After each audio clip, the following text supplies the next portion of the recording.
समझिए, तीनों स्वरूप का अर्थ समझिए। पहला स्वरूप है सत्य। सत्य यानी सत्य जानो जो बिनसै नाही, जिसका कभी नाश नहीं होता है वो सत्य है। सत्य वही जिसका कोई कभी नाश ना हो। हम लोग सत्य हैं क्या? हमारा परिवार, घर द्वार, बीवी, बच्चे, ये सब सत्य हैं? सब मिथ्या है, सब झूठा है। यानी कहने का तात्पर्य है आपके नेत्रों से जो कुछ आपको दिख रहा है ये सत्य नहीं है। चाहे आप मुझे देख रहे हो या मैं आपको देख रहा हूं, ना मैं सत्य हूं ना आप सत्य हैं। और जो कुछ भी चराचर जगत में दिख रहा है ये कोई सत्य नहीं है। इन सब का एक दिन नाश हो जाना है। तो सत्य कौन है?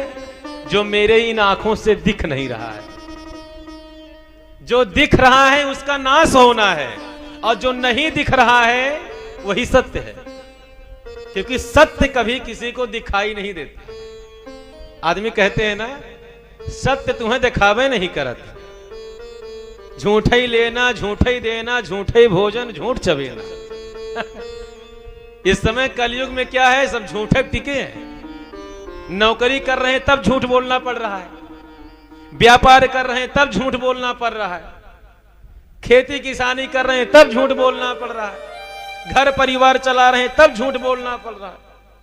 मतलब बिना झूठ बोले कोनो काम नहीं हुए। एक बार झूठ ही लेना और झूठ ही देना, झूठ ही भोजन, झूठ चबेना। झूठे लोग ले रहे हैं, झूठ दे रहे हैं, झूठ भोजन कर रहे हैं और झूठे चबा रहे हैं। सत्य का कोई नाम निशान नहीं है। सत्य कौन है? साक्षात गोविंद है। तो हम आप सत्य नहीं, यानी समझिएगा जो पास्ट में था, पास्ट यानी बीता हुआ, जो भूतकाल में था, जो प्रेजेंट में है और जो फ्यूचर में रहेगा वही सत्य है। हम लोग पास्ट में नहीं थे।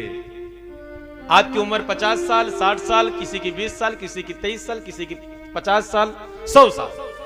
उसके पहले आप कौन थे? थे आप यहां नहीं थे। यानी आप पास्ट में नहीं थे, प्रेजेंट में हो, फ्यूचर में रहो कि ना रहो कोई गारंटी नहीं है। लेकिन मेरा गोविंद पास्ट में था, प्रेजेंट में है और फ्यूचर में वही रहेगा, इसलिए वो सत्य है। मेरा गोविंद था, है और रहेगा। भगवान थे, हैं और रहेंगे, इसलिए भगवान ही सत्य